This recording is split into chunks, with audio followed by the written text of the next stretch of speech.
Antes da gente começar, eu sei que está todo mundo muito ansioso, é a primeira vez que Luciane Nascimento vem a Brasília. A gente precisa lembrar que o Afrotalks conta com o apoio da Embaixada do Reino dos Países Baixos e com a parceria da Erga-se Store, marca brasiliense de moda afro-brasileira, erguidos pelo passado, unidos pelo futuro, que está nos vestindo aqui hoje. Obrigado, Erga-se. O Afrotalks é uma atividade do Festival Afro-Urbano, que chega este ano à sua segunda edição, com extensa programação até o mês de novembro. Para saber mais, acompanhe nossas redes sociais, Caçangue Produções. E marca a gente nas fotos que vocês forem fazer aí. Sim, nos stories, marquem tudo. Tá. Agora sim, finalmente, sem mais delongas, recebam pela primeira vez em Brasília a poeta Luciene Nascimento.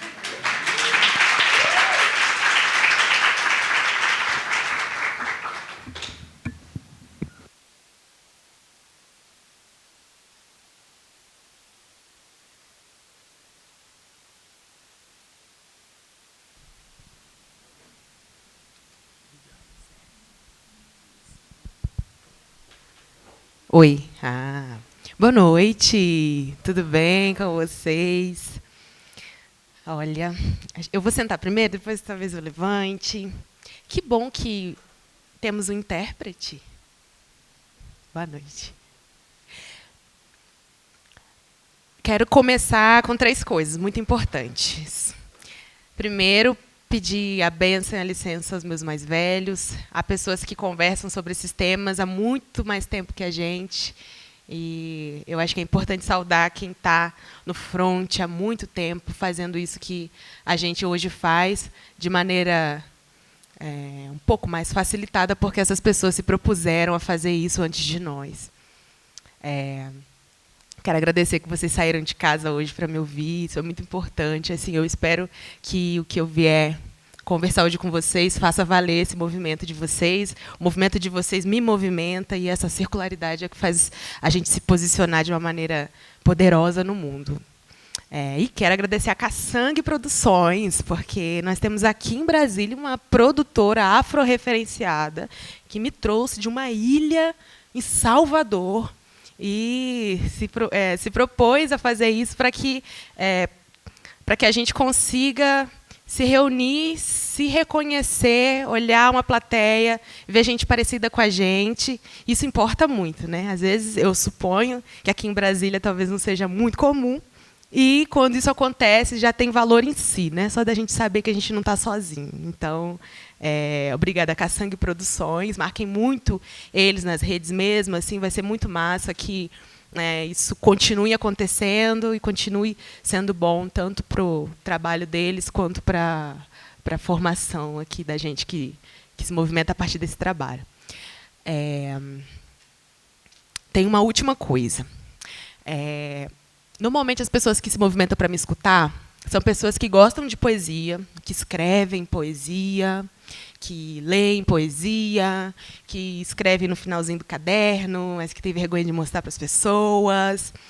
Eu estou acostumada com isso, e talvez não seja o caso. Mas, sendo o caso, queria, sim, que vocês, caso eu esteja falando com alguém aqui que seja um poeta de caderno, um poeta de internet, um poeta com vergonha, que essa pessoa respire fundo e bote fé que hoje é o dia que ela vai recitar uma poesia aqui no microfone, vai ser filmada, e vai cortar esse vídeo bom, vai botar na internet para aparecer, tá bom? Então, assim, talvez não haja coragem agora, mas enquanto eu vá falando, talvez você se encorajem.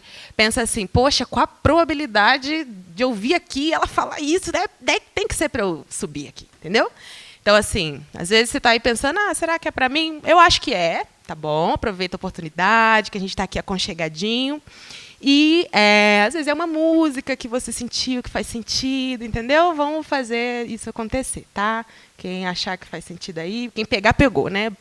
Pegou, bateu, pegou. Então, tá, vou começar. Queria pedir uma coisa. Vocês podem chegar para frente, assim, se movimentar, quem estiver mais atrás? Desculpa fazer vocês fazerem isso, mas eu acho que pode ser um pouquinho melhor para a gente conversar de pertinho.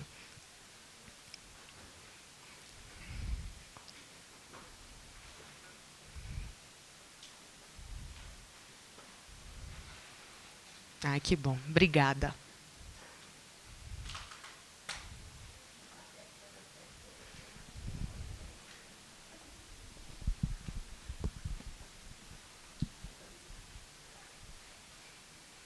O que a gente vai fazer aqui hoje é uma conversa, né?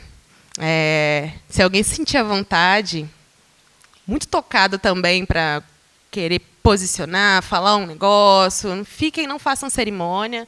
A gente normalmente propõe essas coisas para o final, mas a gente está aqui entre nós, a gente pode conversar como vocês quiserem, tá bom? Vamos fazer a dinâmica fluir da maneira mais orgânica possível.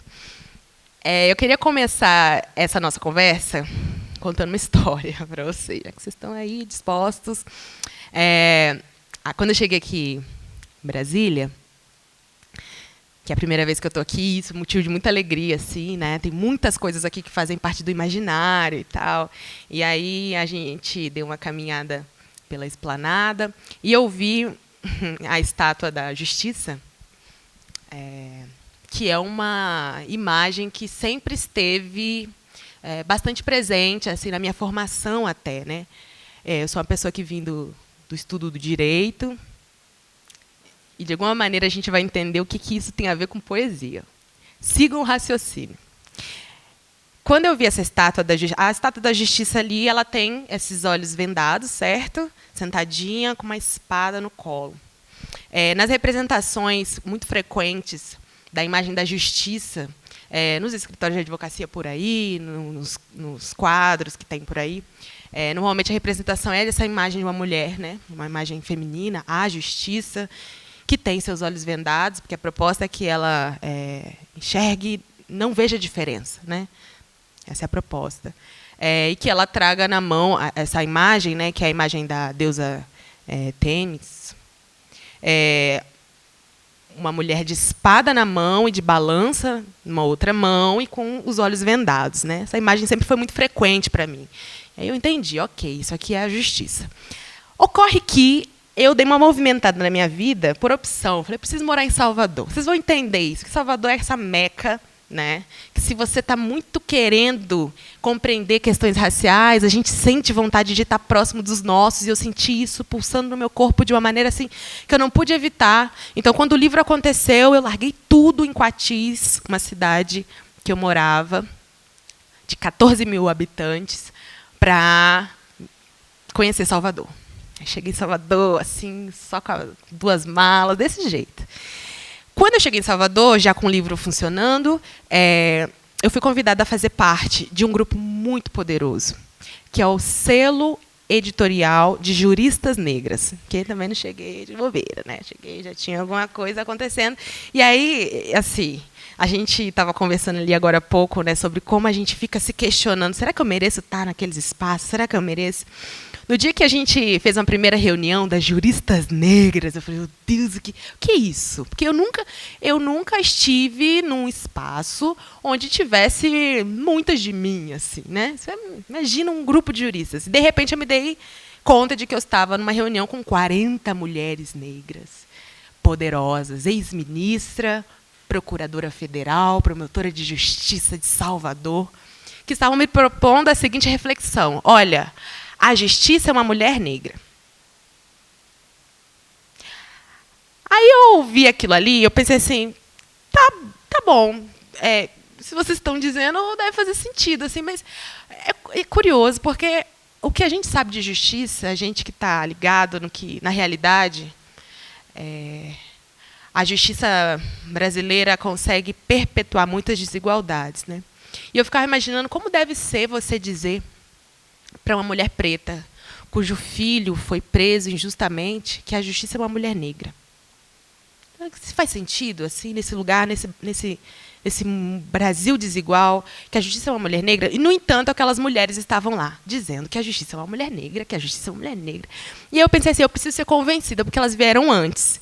E se elas estão conversando em conjunto sobre isso, de alguma maneira isso faz sentido. E, de repente, gente, é muito difícil explicar como são o extraordinário dos encontros que, às vezes, acontecem. E, nessa potência desse encontro com essas mulheres, eu fui plenamente convencida de que a justiça é uma mulher negra. E agora eu vou convencer vocês. Aconteceu o seguinte. Tinha duas mulheres lá, então eu lembrei do nome aqui, porque eu acho muito importante a gente se referenciar, dizer os nomes, dizer quem são. E uma procuradora federal, Kiara Ramos, e a promotora de justiça, a doutora Lívia Santana, duas mulheres negras, elas estavam tentando explicar o seguinte: existe uma força na nossa oralidade e na produção de uma narrativa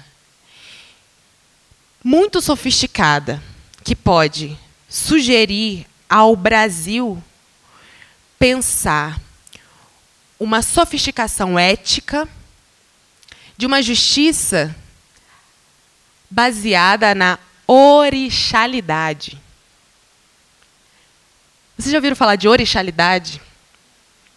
Lindíssima palavra, né? Faz sentido já faz sentido.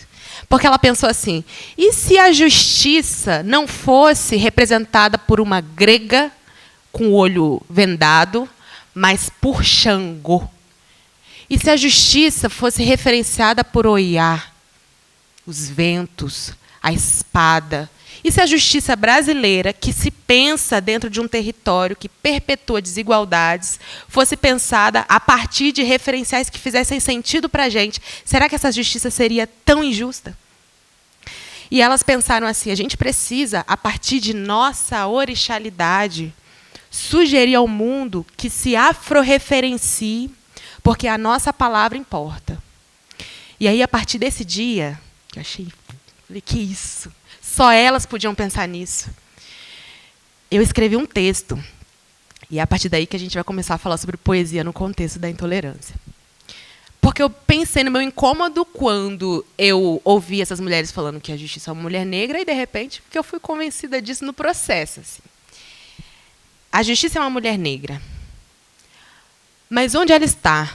Pergunta a mãe do filho preso. Se parece comigo, mas no espelho não a encontro, sozinha não a vejo. Mas quando os olhos cruzam os das irmãs à volta, localiza em sua coragem o epicentro, reconhece sua tempestuosa revolta, nesse vento que venta todas por dentro, pois guarda atenta e ruidosa, nunca omissa, na histeria de seu útero a premissa. Grita forte, aguda, grave, insubmissa. Ela é uma mulher negra, a justiça, pois não passou despercebida a sua perícia, que por séculos a usurparam com malícia, mas cuja posse, sempre sua e vitalícia, retoma por direito e dá a notícia. Ela é uma mulher negra, a justiça, com a espada sempre em riste, na mão estratégia e balança, com a face em riste e não triste, e com seu corpo que dança, sem a venda oiá, que a justiça é de olhar, a justiça mulher negra é para mudança, pois guarda atenta e ruidosa, nunca omissa, na histeria de seu útero a premissa, grita forte, aguda, grave, insubmissa. Ela é uma mulher negra, a justiça, pois não passou despercebida a sua perícia, que por séculos a usurparam com malícia, mas cuja posse, sempre sua e vitalícia, retoma por direito e dá a notícia. Ela é uma mulher negra, a justiça. A justiça é uma mulher negra porque, não sendo, não seria justa a justeza que é o nosso povo guia. A justiça é uma mulher negra porque acha o direito na encruzilhada e, nesse elemento, firma os pés de sua caminhada. A justiça é uma mulher negra porque Oiá não está vendada e, finalmente, sendo ela, atenta a toda mazela, agora não passa nada. Convenci vocês?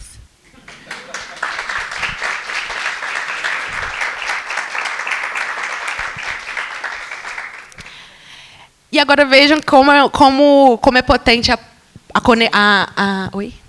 Só trocar o microfone. Tá. Agora vejam como é poderosa a palavra, né? Porque naquele momento que eu ouvi a palavra daquelas mulheres que se enxergavam ali, se entendiam poderosas, e a partir daquela conexão elas sabiam que o que elas dissessem, elas se sustentariam. elas me explicaram uma coisa que passou a fazer sentido. E aí eu entendi, e a partir daquele meu incômodo, como eu vou explicar para alguém o que é isso, eu produzi esse texto poético que falava sobre muitas coisas, mas a intenção era reproduzir a potência da orixalidade. E o que é a orixalidade, se não esse potencial discursivo de introduzir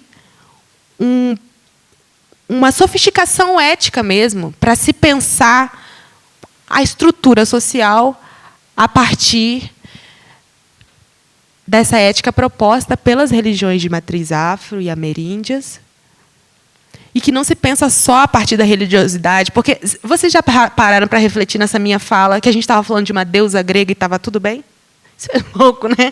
Porque estava tudo bem assim, e de repente a gente vai propor uma outra maneira de pensar que faz muito mais sentido para a nossa realidade. E por que está tudo mal?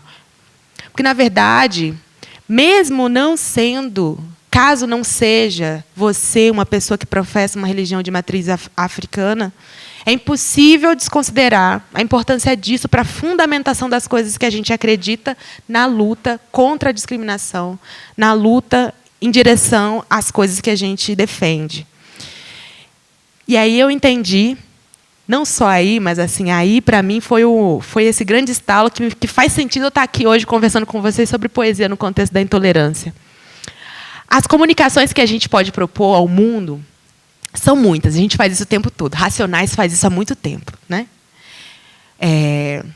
Comunicar de maneira estratégica, de maneira poética, orgânica, fluida, cheia de flow, cheia de dança, de um jeito que faz o ouvinte começar a ouvir de curiosidade o que esse preto está falando aqui, e ele chega até o final totalmente mexido. A diferença entre um texto corrido e um texto poético é a possibilidade de se conectar de uma maneira extraordinária. Quem explica aquela música que você escuta e escuta 10 vezes, porque só ela faz isso com você.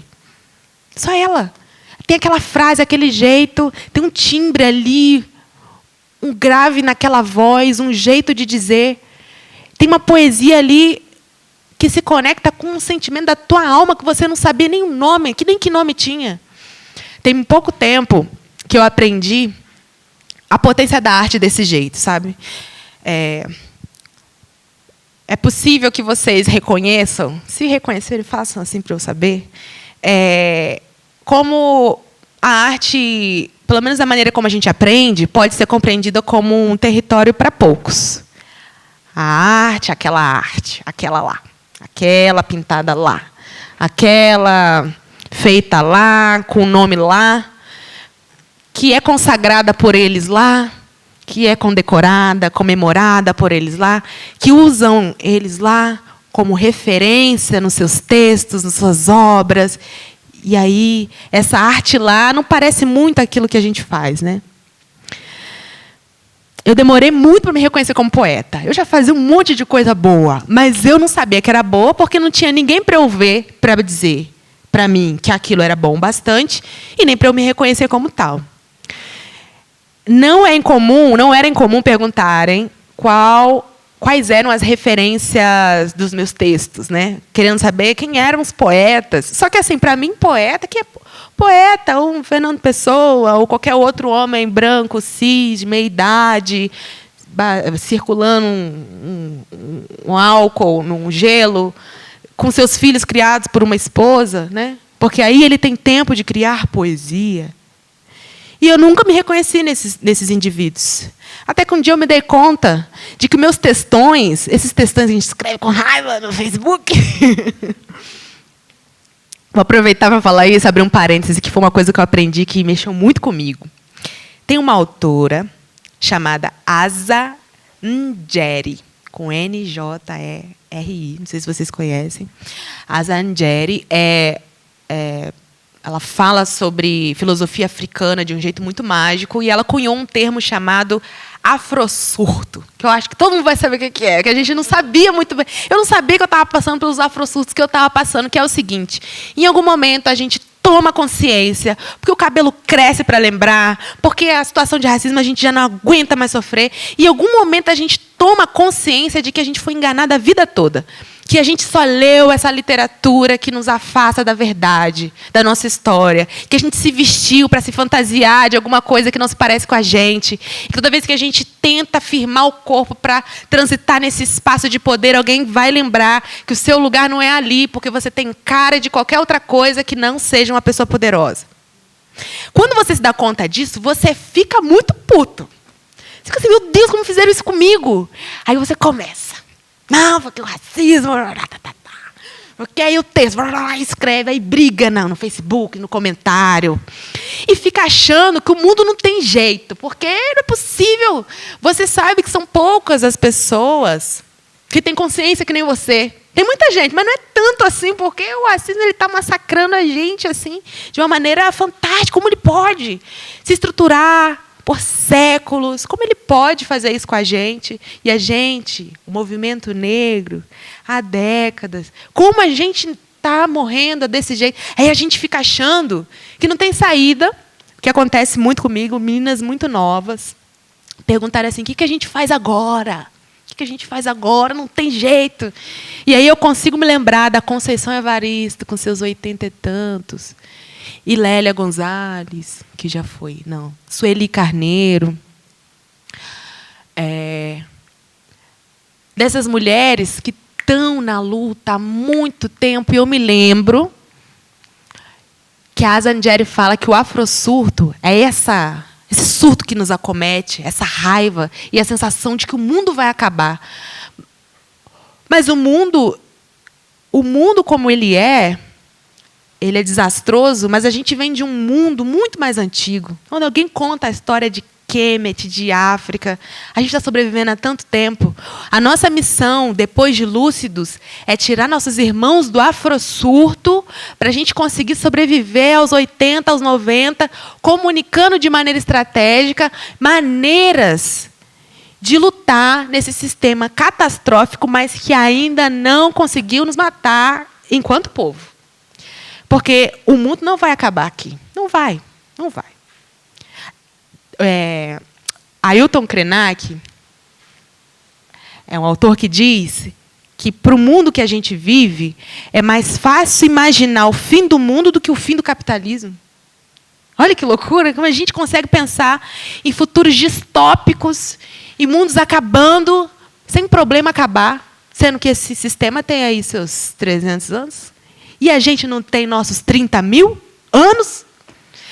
E aí, quando a gente começa a tomar consciência de que são muitas as estratégias que a gente pode se utilizar, muitas mesmo, mas são muitas.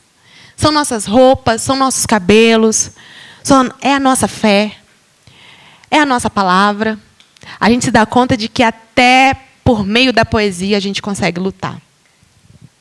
Uma vez me disseram o seguinte: você, Luciene, você milita com ternura. Aí eu achei bonito, mas achei meio soft, meio leve, né? Assim. Porque ativismo é feito com raiva. Eu tinha essa consciência que eu fazia boxe, que é um governo que eu não quero. Se alguém chegar para cima, eu vou para cima. Assim que eu achava que é. Mas aí eu fazia boxe e escrevia poesia. Como é que é isso? Mas aí, eu me dei conta de que são muitas as maneiras que a gente consegue fazer as coisas que a gente pode. São muitas as maneiras. E uma não anula a outra. E a comunicação estratégica é muito potente. Vou dar um exemplo. Eu criei um texto chamado Sociedade é a Construção e o Racismo é o Cimento. Aí vou ter esse título enorme, porque, na verdade, eu não tinha criado o título. Eu peguei uma frase no meio, porque eu não sabia que esse texto ia muito longe, achava que não. Mas eu sabia já que eu estava fazendo uma coisa que dava certo, que eu já vou explicar. Aí eu escrevi assim: eu tinha acabado de descobrir o que era racismo estrutural, que é um negócio que mexe com a gente. Porque, em algum momento, a gente acha que racismo é quando alguém ofende a gente. Chamou de macaco. Isso é muito pesado. Mas, em outro momento, a gente descobre que racismo é muito mais embaixo esse buraco. Não é só isso. Não é só essa ofensa. Tem um conjunto de coisas. Tem um olhar que você não pode levar na delegacia porque fulano me olhou daquele jeito. Eu sei que é racismo. Eu sei o peso desse olhar. Mas ele não está no nome em iuris do crime. Como é que eu vou resolver isso? Porque racismo é uma coisa muito complexa.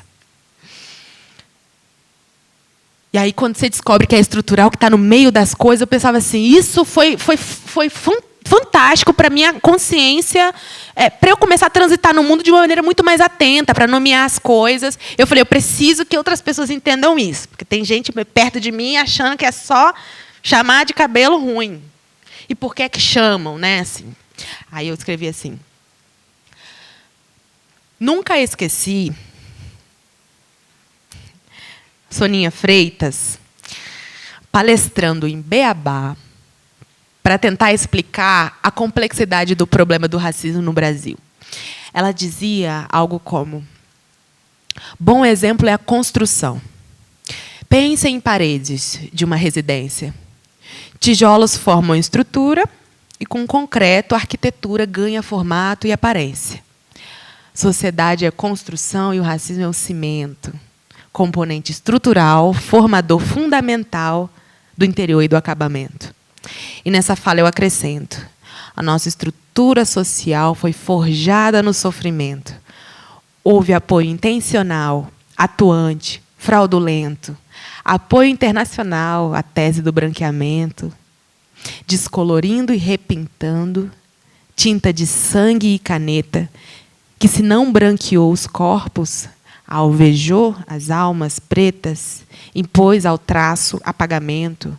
Resultado: parda, morena, mulata, mestiça. 400 anos de injustiça e a paz se fez mais omissa que a melanina na sua tez? Então compreenda de uma vez.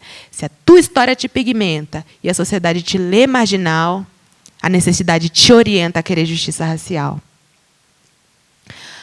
Mas sugiro que seja atenta, não só cortar o eufemismo, mas lutar por protagonismo no que realmente te representa. Porque se o racismo que experimenta respeita a regra geral, é mais cruel para quem aparenta.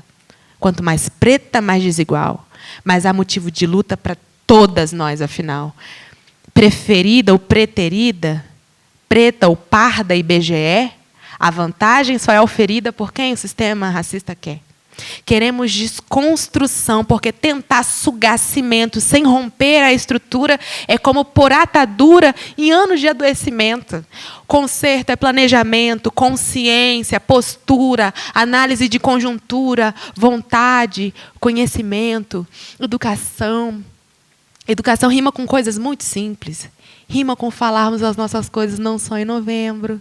Rima com entender que ter medo da polícia não é por acaso, que a propaganda não é inocente. Rima com entender que se a senhora preta não te olha nos olhos para falar com você, doutor, é responsabilidade sua educar seus filhos para respeitar meus filhos, para que as próximas senhoras pretas não tenham esse peso no olhar. Queremos desconstrução, porque tentar sugar cimento sem romper a estrutura é como pôr atadura em anos de adoecimento. Conserto é planejamento, consciência e postura, análise de conjuntura, vontade e conhecimento. Aí eu escrevi esse texto, que eu falei, acho que eu consegui explicar. Aí eu coloquei na internet. Aí eu entendi que tinha um monte de gente conseguindo entender o que era racismo estrutural através da poesia. E tinha um monte de professor, que uma vez eu coloquei no Google, um ano depois, eu vou botar no Google aqui para ver onde está meu texto. E eu comecei a encontrar tese, era dissertação de mestrado, usando a referência, uma coisa que eu achei fantástica, dever de escola, usando o texto. Eu disse que eu ia usar esse texto como exemplo, porque eu sei que você já sabe o que é racismo estrutural, eu acho. Mas o que a gente está descobrindo aqui, conversando junto, como a poesia da pessoa que milita com ternura pode ser tão forte quanto um soco do boxe que eu aprendi, quando ela é organizada de maneira estratégica. Em algum momento alguém me disse que a beleza da poesia, a beleza da arte, ela é ser inútil. Que a vida não é útil e a arte não deveria ser. Mas como, gente, que a gente vê tudo que está errado do jeito que a gente vê e não usa todos os instrumentos que a gente pode, a maneira como a gente veste, como a gente não usa tudo que a gente pode para poder comunicar o que a gente precisa. E aí, o que eu consigo entender que a poesia consegue fazer, não só a minha, queria lembrar que, quando eu escrevi essa poesia, eu estava escutando muito um rapper chamado Rapadura. Não sei se vocês conhecem. Poxa, o Rapadura, o que é aquilo que ele faz? Escutem, caso não conheçam. Rapadura é um rapper do Nordeste que utiliza como referência o repente. E ele tem uma métrica tão fantástica, que é fundamentada nesses que vieram antes e que escreveram antes, e que ele consegue de um jeito que você fica até tonto, assim, e aí você vai pegando o que ele está falando, e de repente ele te carregou no fio daquela meada e te conduziu para uma conclusão. Eu estava escutando tanto Rapadura que eu fiquei assim,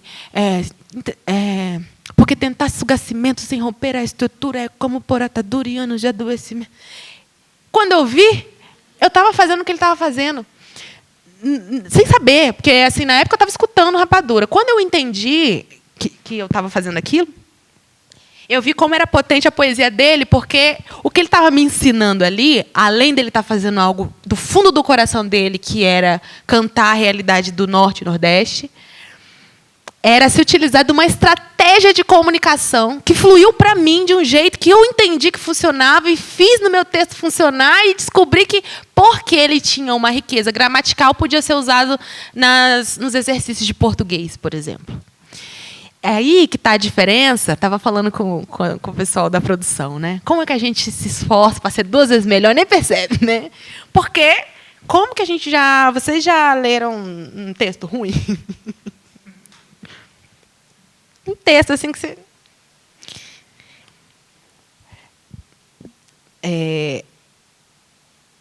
Eu demorei mais de 10 anos para achar que a minha poesia importava. Muito tempo. Achava que era uma porcaria. Hoje eu olho isso, achando isso muito triste, porque eu acho que eu perdi muito tempo. Tem um vigor da juventude, né? Eu estou com 29 anos, me considero muito jovem, mas tem um vigor de quando a gente tem 17, que a gente está com vontade de colocar as coisas no papel, mas ninguém tinha dito que aquilo que eu estava falando era importante. Então, alguma coisa eu perdi no meio do caminho, que se alguém tivesse me contado antes que a minha poesia importava, eu estava fazendo isso há muito tempo. Quanto tempo eu perdi não me conectando como nós estamos agora? Porque certamente tinha alguém fazendo isso antes. Por exemplo, nos slams, que era uma coisa que, na minha realidade, lá no sul fluminense, numa cidadezinha de 14 mil habitantes, eu não conhecia. Depois alguém falou, o que você está fazendo é slam. Eu falei assim, mas o que é slam? Eu não sei. O que a gente está fazendo? O que a gente está fazendo para fazer com que essas coisas estejam acessíveis para todo mundo? Eu me lembro de assistir... Vocês conhecem Mano a Mano, o podcast do Mano Brown? Eu ouço todas. Eu sou muito fã de podcast. Na quinta-feira eu já quero saber quem é o convidado. Ele está em pausa nesse momento. Eu quero saber quando ele vai começar a temporada nova. Ele entrevistou Ludmilla uma vez, né? E aí tem uma coisa que eu me lembro deles comentarem, né? Do Mano Brown especificamente falar. A Ludmilla é muito nova. Você sabe quantos anos ela tem? Não sei se eu lembrar agora, mas é uma coisa do tipo 26. Não lembro, não tenho certeza. Muito nova. Uma mulher que está aí, que isso, gente, 26 anos. Que passou por muita barra, que passou por muita rejeição, que passou por muita crítica, mas cuja potência a fez superar tudo isso e se tornar hoje uma referência, né, na música brasileira. Quantas Ludmillas nós perdemos porque não estamos dispostos a ouvi-las? Quantas Ludmillas na periferia? Quantos jovens pretos que precisam começar a trabalhar muito cedo e não dá para fazer poesia quando você tem que acordar muito cedo, pegar seu ônibus e trabalhar e está cansado e chega em casa. Quanta potência a gente perde. No entanto, estou me lembrando de uma fala do Luiz Antônio Simas, que ele diz assim, que eu acho muito massa. Existe ele diz, o Brasil deu certo. Porque o Brasil é um projeto de ódio fundamentado na domesticação dos corpos, numas instituições odiosas que são feitas para matar a gente. E isso funciona. O extermínio está em curso, o genocídio está em curso, os povos indígenas estão tentando ser ouvidos há muito tempo. Agora que a gente segue um ou outro no Instagram, pensando quanto tempo eu perdi sem conhecer esses termos, sem conhecer essa luta. Esse é um Brasil que funciona, esse Brasil institucional, projeto político de ódio. No entanto, há um Brasil que sobrevive pelas frestas. Esse Brasil que pulsa e que faz o rap ser como essa flor que cresce no meio do asfalto, contra tudo e contra todos, e que chega a anos de carreira desses homens que poderiam ter morrido muito cedo, como estatisticamente acontece com boa parte, e que faz a gente escutar grandes lições que a gente desconsiderou durante muito tempo. A pessoa da poesia aí tá ligada aí? Tá. Não sei, né? Vai que... Inclusive, deixa eu ver quanto tempo. Então, eu comecei a me dar conta de que existe uma maneira possível, potente, estratégica, que funciona e que a gente tem que tomar conta para poder continuar reproduzindo aquilo que importa para a gente. Vocês conhecem o Ed Luna?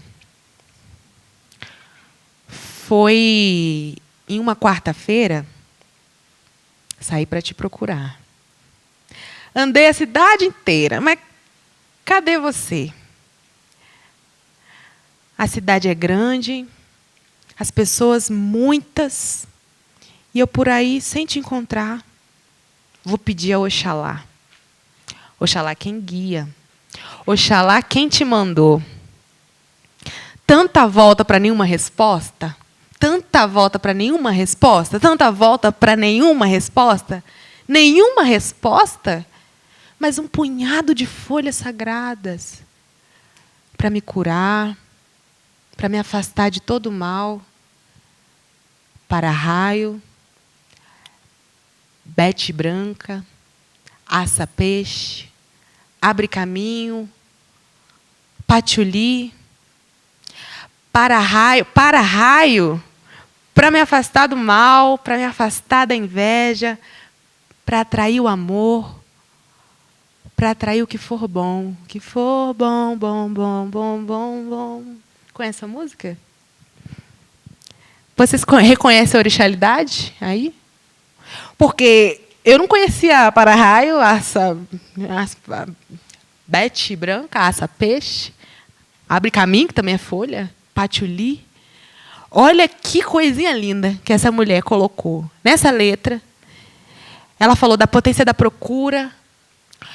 Eu vinha dizendo mais cedo, e comuniquei isso quando a gente começou a conversar, como é bom a gente se olhar aqui. A gente olhar o cabelo dela, a cara dela, olhar a boca dela, olhar que a gente está procurando a mesma coisa, saber que a gente não está sozinho. Nessa música, a Lued fala como ela saiu para procurar. Como ela saiu para procurar, mas cadê? Cadê você? Mas Oxalá guia, ela disse. Porque tanta volta para nenhuma resposta, mas um punhado de folhas sagradas. Tem uma coisa que me aconteceu na vida, que foi... É isso, né? Fui parar numa ilha. Eu moro num povoado de pescadores e marisqueiras. E... eu me perguntava, né? Agora, refletindo aqui, tanta volta para nenhuma resposta, porque eu pensava assim, quando é que a vida vai virar? Assim, quando é que, sei lá, quando é que esse perfil vai ficar verificado? Quando é que as coisas vão acontecer? Mas está acontecendo, né? Porque as coisas serão o que elas já são. Eu boto muita fé nisso. O dia que eu fui parar nessa ilha, gente, eu achava, às vezes, tanta volta para nenhuma resposta, mas um punhado de... Como que você está em Salvador e você não sente uma energia poderosa na maneira que você caminha, na força daquele barqueiro. Eu pego um barco. É muito doido. Quantas vezes eu achei que eu ia morrer naquele caminho? E aí eu tive que lembrar como é que rezava, né? Eu falei, quem que mexe com isso aqui? Quem é essa água aqui? Mas quem que mexe com esse vento? E eu me lembro que quantas vezes no caminho para casa, né, que eu brinco assim, que minha rua é de água, minha rua é molhada. Quantas vezes nesse caminho para casa eu pensei na finitude da vida, pensei na morte, e como pensar na morte me fez pensar na vida. E como pensar na vida faz a gente dar valor às pequenas coisas. Alguém já passou uma experiência de quase que eu fui. Esse acidente aqui quase me levou. De repente você quer ligar para a pessoa que você ama para você dizer quando você ama ela, né? Olha, uma travessia de barco que eu fiz e que eu peguei o celular para dar tchau. Assim, é hoje que eu vou. E aí o barco vinha fazendo. E aí o barqueiro em paz. Porque eu pensava assim, se ele sabe o que está fazendo, não sou eu que vou ficar nervosa. Aí tem sempre um turista chorando, né? Eu falei, eu não vou fazer, não vou bancar isso aí. E como as pequenas experiências que a gente atravessa fazem a gente valorizar a vida, como eu consegui, a partir dessa minha experiência em Salvador, dessas pequenas coisas, das pequenas folhas, dos pequenos olhares, das pequenas conversas, encontrar essas folhas sagradas. Eu entendi a música da Lued ali, por exemplo. Mas o que a Lued faz na música dela é uma coisa muito poderosa, que é introduzir Oxalá ali. Do jeito que a potência filosófica introduziu a deusa grega na nossa rotina da justiça e a gente achou absolutamente normal. E a gente pautou nossa ética a partir disso. Então, como é poderoso a gente atuar nas frestas desse Brasil institucional, que cisma em matar a gente, que cisma em praticar o epistemicídio, né? Matar a nossa verdade, os nossos saberes. E como é poderoso, então, a partir da nossa palavra, a partir do que a gente pode fazer, da arte que a gente produz, operar. E aí, eu falo dessa operação que acontece nas frestas, mas quando a gente se encontra aqui, a gente sabe que a gente não está sozinho. Eu sei que eu não estou sozinho aqui. Eu sei que quando alguém lê minha literatura, dou gaguejada para falar literatura, que é forte, né? A minha literatura. De antes, alguém que escrevia no quarto achando que aquilo não servia para nada. Hoje eu posso dizer que aquilo que eu achava que não servia para nada, servia para mim em primeiro lugar. E é por isso que é bom. Porque tinha uma verdade que não tinha grandes intenções, que não tinha maiores intenções que não ser um espaço de desaguar. Porque quando a gente está conectado com a nossa verdade e quando a gente coloca no mundo, não há quem possa dizer que aquilo é ruim.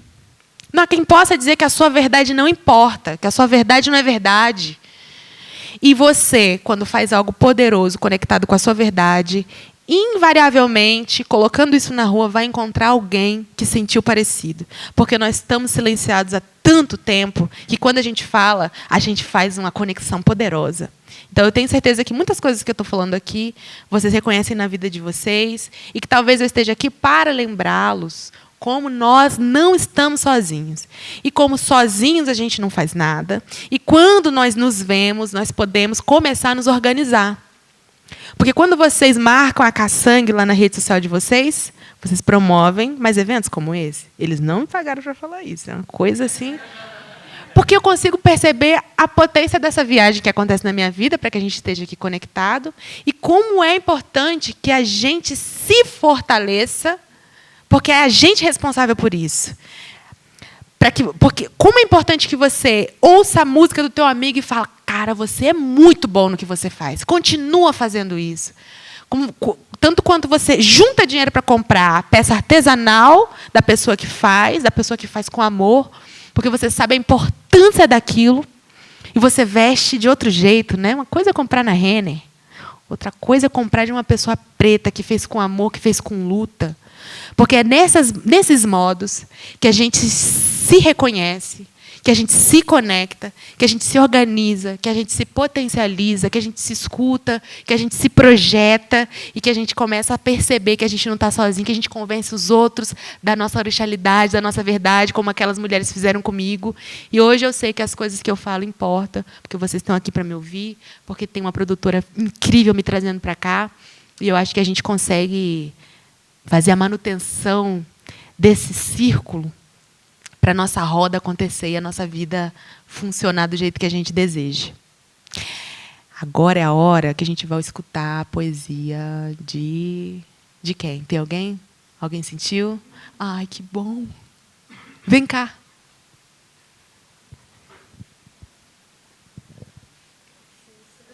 Oi. Como é que você chama? Vai, fala o que você quiser. Ai, meu Deus. Boa noite, eu sou Bia Blackman nas redes. Nossa, eu estou muito feliz. Fala o seu arroba devagar pra gente. Tá bom, estou tentando, estou muito nervosa. Bia Blackman, BLACKMAN. Sou poeta, estou muito feliz de estar aqui. Ai, meu Deus, meu coração. Tá. Acho que uma coisa muito importante que eu senti também é divulgar o Islã no Quilombo. É um Islã que a gente começou lá na Ceilândia. E lá na Casa Cotirene, toda terça-feira do mês, a gente está lá fazendo poesia. E a gente também está no Instagram, enfim. Vou recitar uma das poesias que acho que me moveu aqui hoje. Mais um dia aqui eu me pergunto, como eu posso amar ou falar de amor depois de rolar a tela do celular e ver tanta dor? A cada dia uma coisa mais absurda que a outra, na minha visão de mundo ideal, sem racismo, machismo, desigualdades, exclusão social. Um dia, a reportagem anuncia mais um ato contra a democracia.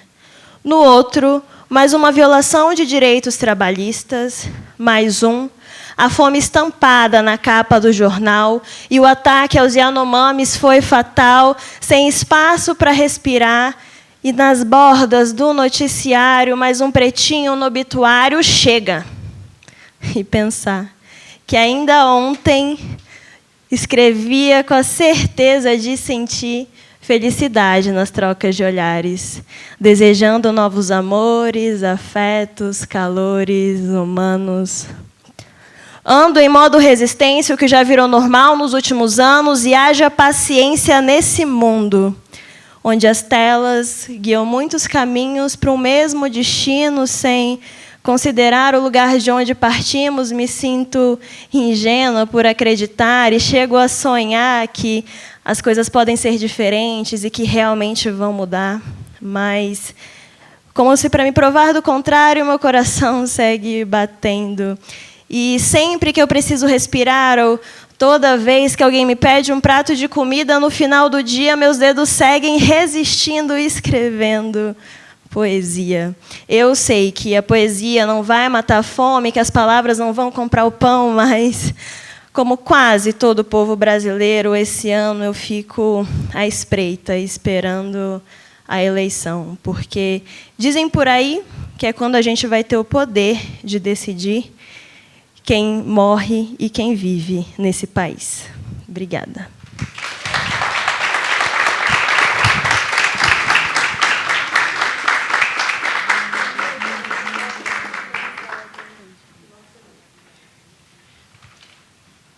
Próximo.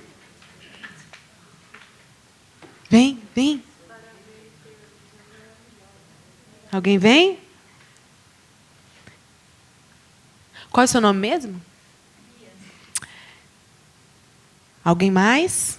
Dou-lhe uma, dou-lhe duas. Então, olha que bonita, a gente estava aqui para escutar a Bia. A gente veio aqui para conhecer o trabalho da Bia. Todo mundo seguindo a Bia no Instagram.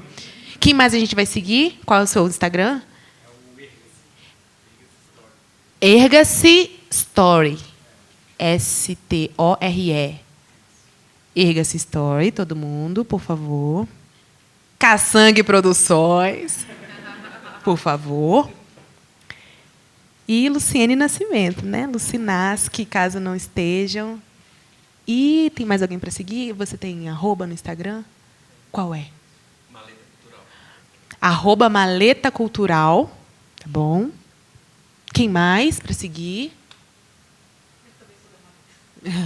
Ótimo, olha só que massa. Vocês conheceram o trabalho da Maleta Cultural?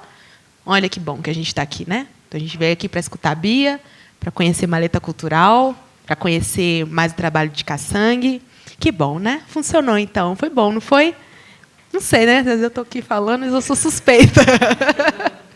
Bom, é isso. Vou perguntar se vocês têm... Alguém quer fazer alguma pergunta? Quer contribuir? Trazer alguma coisa que sentiu que devia? Alguma coisa que mexeu, sem ser poesia? Quer? Por favor. Fala seu nome. Beatriz. Eu senti que, tipo assim, eu tenho uma amiga negra também que faz muitos anos, desde o jardim de infância. E, tipo assim, ela sofreu um pouquinho de bullying na escola, mas eu era aquela que sempre ficava com ela, andava com ela. E eu sempre trazia justiça para ela também. Que todo mundo, tipo, não, por que você é amiga dela? Eu falo que eu sou amiga dela porque ela foi a primeira que me acolheu. E que eu devo acolher ela também, né? E aí a gente se tornou muito amiga. E aí a gente, desde então, foi se acolhendo. Só que aí ela mudou de escola e eu também. Só que, tipo assim, a gente ainda é amiga. E se tiver algum problema, a gente se reúne, fala. Eu também tenho um monte de amiga na minha sala também, que pra mim, tanto faz se você é gordo, magro. Pra mim, tanto faz. É todo mundo igual por dentro. Então, tipo assim, respeito é essencial. Certo. Eu sou Leonardo, pai da Bia, né? O que é bacana, né? A gente estava no carro, escutando a CBN, e a gente escutou a propaganda, né, do Afrotalks, e aí, apesar de eu ser um pai que tenho tatuado no braço o disco dos Racionais, enfim, né, e um monte de coisa, eu não influenciei nada ela. Ela falou, pai, eu quero ir para o debate. Então, ela, com 11 anos, demonstrou interesse, teve aula de redação sobre debate, que eu acho que é importante no mundo de hoje em dia, né? A gente, pelo menos, quando aprende, né, que você tem que ter a tese e a antítese para fazer uma redação, né? Então, escutar sempre todas as verdades. Ela teve isso com a professora, eu elogiei a professora hoje e falei o quanto é importante esse olhar. E ela pediu para vir. Eu falei, é lógico, né? A gente vai dar um jeito de vir e tudo, e viemos aqui. Então, como a educação, eu acho que é uma dos mecanismos que você trouxe para romper, né? Para fazer as frestas ali. Então, parabéns, obrigado. Eu sou a Gabriela, eu cheguei atrasada, eu peço desculpa, mas eu queria falar que, quando eu tive o primeiro contato com o seu trabalho, você me atravessou, e eu lembro que eu baixei o seu vídeo, eu consegui dar um jeito de baixar, e mandei para o máximo de pessoas que eu conhecia, porque eu achava que aquelas pessoas mereciam e precisavam ouvir aquilo. Eu acredito muito no amor, eu acredito muito no afeto. E, às vezes, a gente não consegue, muitas vezes, porque a gente é atravessado por tanta dor, né, por tanta notícia ruim, por tanta morte, tantas violências, que, quando a gente encontra uma pessoa que consegue colocar em palavras muitos sentimentos que, às vezes, a gente está com aquilo tudo ali guardado e adoecendo, muitas vezes, né? Então, eu senti como se você estivesse falando muito do que eu sentia e não conseguia verbalizar, e que estava me gerando, às vezes, muitos adoecimentos, muitas dores de garganta. Então, eu agradeço muito, porque cada vez que eu te vejo, cada vídeo que eu te assisto, você me ajuda muito e ajuda outras mulheres e outras pessoas negras, brancas, enfim, você faz desse país um lugar melhor, desse mundo um lugar melhor. Então, eu estou muito feliz, estou tremendo, desculpa qualquer coisa. É isso, parabéns. Boa noite. Meu nome é Amanda. Minha fala hoje é só de gratidão mesmo.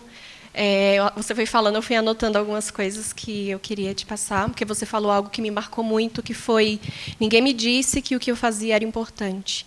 E a gente sabe o porquê disso, né? Sempre, sempre na história, quem deteve a palavra deteve o poder. E digo mais, na verdade, quem deteve a linguagem, né, deteve o poder, porque a palavra é só uma das formas de nós nos expressarmos, né? A gente tem vários tipos de linguagem. E nossa linguagem, nossa expressão, ela esteve aí o tempo todo. Mas o tempo todo a nossa linguagem foi afastada do seu verdadeiro valor. A linguagem lida, ouvida e sentida, que tinha valor de verdade absoluta, não era nossa. Então, hoje é só gratidão mesmo por você estar aqui, porque nós não só usamos a linguagem de forma estratégica, mas nós usamos estratégias para colocarmos nossa linguagem em outros lugares, e é isso que você tem feito desde o princípio na internet. E minha gratidão é porque, por muito, muito tempo, eu tive medo, por não ver autores negros sendo vistos, que um dia as pessoas olhassem para trás e dissessem que preto não faz poesia.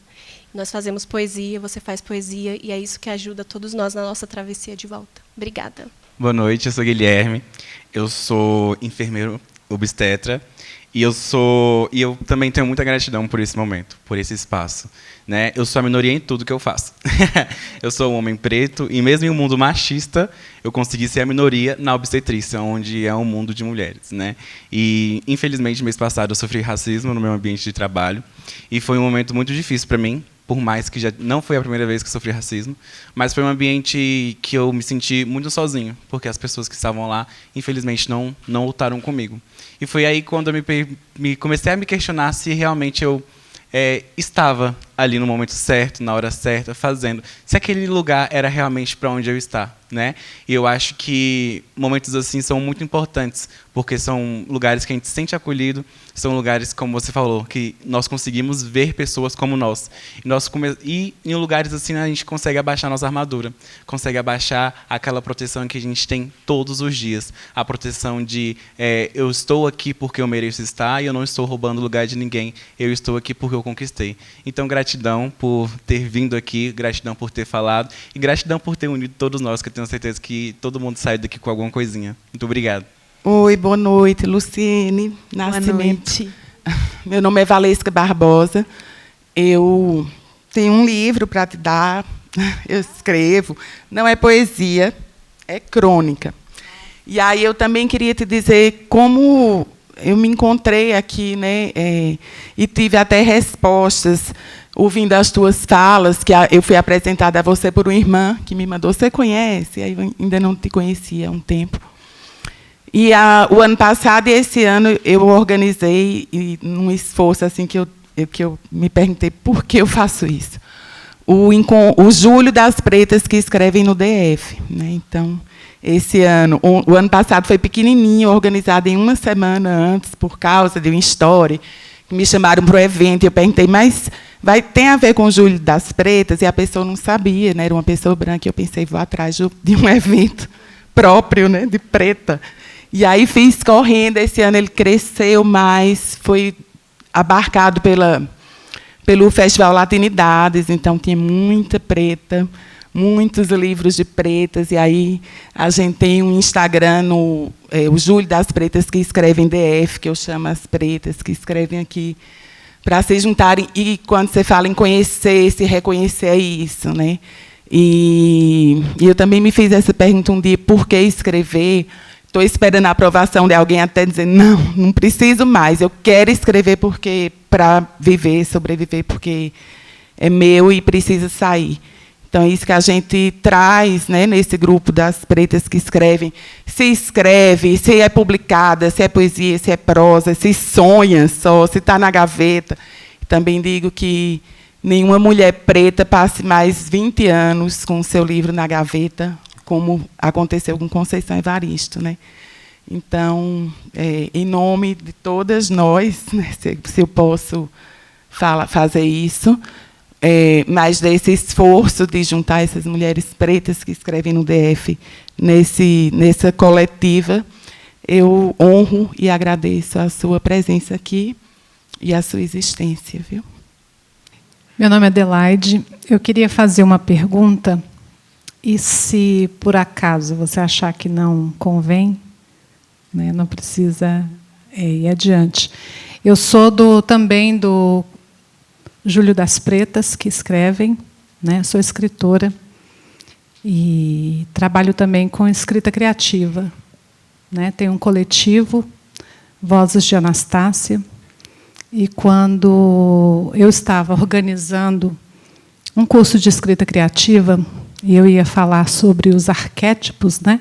Os arquétipos do inconsciente, eu fui pesquisando essas imagens mentais e eu via as imagens de origem eurocêntrica. A Branca de Neve, esperando o príncipe, né? A Rapunzel, criando cabelo para pegar homem. Via sempre a princesa na torre, esperando, que são imagens de solidão. São imagens de mulheres brancas, solitárias, né? Na solidão, esperando um salvador. E a vida delas começa quando o príncipe chega. A gente não sabe o que acontece depois, porque foram felizes para sempre. Fecha o livro, a gente não sabe o que aconteceu. E aí eu comecei a pesquisar os arquétipos, as imagens mentais de outras cosmovisões. As visões, né, africanas, das diversas africanidades. Todas as mulheres estão acompanhadas, se não com homens, mas por outras mulheres, por crianças, desde o Kemet, do Egito Preto, né? As imagens são todas, você não encontra uma mulher sozinha, muito menos na janela esperando alguém. A vida dela está em ação, em movimento, em fluidez. Quando ela aparece sozinha, a gente percebe que a solidão ali é um aconchego. A partir daí, eu comecei a desconfiar dessa frase, a solidão da mulher negra. E eu me questiono muito isso. Eu sei que, quando a gente fala a solidão da mulher negra, a gente está se referindo ao abandono da mulher negra e da população negra pelo Estado, nesse projeto que você falou, que é um projeto de genocídio, é um projeto de ódio e morte. Então, eu tenho me questionado muito por que nós estamos pegando para nós esse rótulo que não confere, né, com as imagens arquetípicas da nossa gente, que é anterior aos contos de fadas, por exemplo, né, onde todas aquelas mulheres que são representações da mulher eurocêntrica, que de fato estão solitárias esperando a salvação de um homem ou de alguém, para nós. Eu queria socializar, não só com você, ali, mas também com todo mundo que está aqui. Obrigada, viu? Obrigada. Vou responder essa, para a gente caminhar para o final. Tem um monte de coisa aí. Qual é o seu nome mesmo? Adelaide. Um monte de coisa. Vocês pescaram aí. A gente está falando de amor romântico, o ponto da solidão, que é uma teoria, né? Tem uma coisa sobre a solidão da mulher negra que talvez ajude a refletir de uma outra forma, se você achar que faz sentido. Para mim, essa teoria faz sentido quando eu fui lembrada de que ela não fala somente sobre relações afetivo-sexuais. Que ela fala como é ser a única mulher preta de um espaço intelectualizado, onde você passa a estar circulando sozinho, não tem nem com quem conversar sobre as inquietações elaboradas que você passou a fazer. É um espaço de solidão, que não são muitas as que passam por isso, porque são poucas as que acessam os espaços de poder, mas essa é uma teoria que engloba muitos elementos, então não só esse. Agora, sobre esse que você comentou, acho que são duas maneiras de enxergar, né? Uma é, a gente constrói uma teoria que reforça uma posição negativa, ou a gente reconhece uma posição historicamente negativa para a gente suplantar ela junto. Acho que faz sentido que você se incomode com esse termo, porque é ruim que a gente vista a carapuça de um tema tão negativo, né? E como é coisa nossa viver em comunidade, né? Como é coisa banto que nossas famílias sejam formadas em terreiros, né? Porque tem a mãe, o pai, os filhos, os 9, e aí tem a casa da tia, que cria o primo, e como a gente está acostumado historicamente a viver em comunidade. Como a filosofia africana diz que é preciso uma comunidade para criar uma criança, né? E como isso é coisa nossa. Mas como o genocídio, quando mata um homem negro, deixa solitária uma mulher, sua esposa, suas filhas, seus filhos. Então, assim, eu acho que é preciso pensar na teoria como algo válido que foi criado para poder nomear uma realidade. Mas a gente é muito poderoso que a gente discuta os elementos. Assim. Nada está dado. Desconfiem de tudo, pesquisem tudo, discordem das coisas, porque há uma discordância em um pensamento coletivo que vai pensar a solidão não como uma coisa da mulher negra, mas como uma solidão de um povo. Né? Então, os homens negros estão discutindo essa questão e como nós estamos solitários quanto povo, porque nós somos separados da nossa possibilidade de a gente se conectar nesses espaços potentes, para a gente conversar sobre as nossas... Estou falando rápido, de repente, eu esqueci. Como a gente pode se conectar nesses espaços potentes e saber das nossas dores. Então, eu acho que há uma solidão, sim, das mulheres negras, sim, também dos homens negros. Então, é uma solidão do povo preto e que a gente precisa resolver enquanto povo, porque a coletividade é coisa nossa. Aí, assim, é certo que você falou, é certo que eu pensei, e tudo é e não é, e fica, entendeu? Acho que porque é isso, a gente vai... Como a gente consegue dialogar e construir assim, uma interpretação muito potente. Porque o válido dessa discussão é que a gente consiga ter elaboração para pensar sobre ela. Como é bom a gente falar sobre isso. Porque você que fala desse incômodo, qualquer outra pessoa que tem um incômodo sobre a teoria sabe que não está sozinha, e a gente vai melhorando nossas teorias para a gente se pensar. Porque o que a população preta faz é se pensar. A branquitude é que não se pensa, que não se reconhece, que fala bobagem. A gente se pensa 2 vezes, a gente faz 2 vezes melhor, por isso que a gente demora para abrir a boca e levantar a mão, porque a gente está com medo de falar bobagem, porque a gente se pensa e quer pensar e quer falar melhor. Então, a gente continue se pensando, porque o caminho é esse. Esse é um caminho certo, é um caminho bom. Pronto? Muito obrigada por me escutarem. Vocês são maravilhosos.